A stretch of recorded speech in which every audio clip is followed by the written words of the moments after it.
Как дела?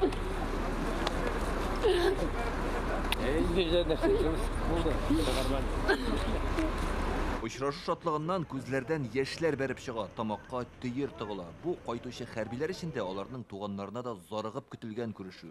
Махсус хәрби операциядан кайтучы батыр егетләрне Казан Кремль янында бүген иртән каршы алдылар. Әтисенең кочагына чумган кичкенә кыз кадерле кешесенең кайтуына ышанмый да кебек, ул аның битен кат-кат тотып карый. Күп кенә хәрбиләр өйләрендә ярты ел, хәтта оннан да күбрәк булмаган. Сабилары якын кешеләре белән телефон аша гына уралашып торганнар. Һәм менә ниһаять алар бергә.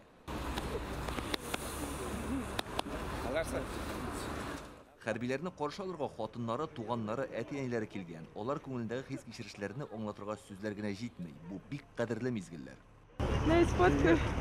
Махсус хәрби операциядә катнашучы һәркемгә даими рәвештә ял бирү турында Владимир Путин федераль җыенга юлламасында җиткергән иде.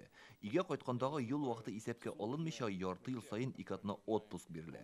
Аның белән мөмкин кадәр күбрәк вакытыбызны үткәрергә тырышачакбыз. Без хәзер бары тик аның турында гына уйлыйбыз.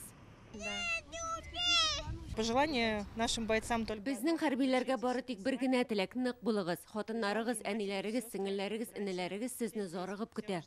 Туганнары янына кайткан егетләр күңелләре белән барбер хәрби дуслары янында. Парни, держитесь, все будет хорошо. Егетләр, барсы да яхшы булачак, кәйфегезне төшермәгез, үз көчегезгә ышаныгыз, чиста намус һәм тыныч күңел белән өйләрегезгә кайтачаксыз. Татарстанлылар март ахырына кадәр өйләрендә булачак, аннары яңадан махсус хәрби операция зонасына китәләр. Илдар Сафиуллин, Яңа Гасыр каналы.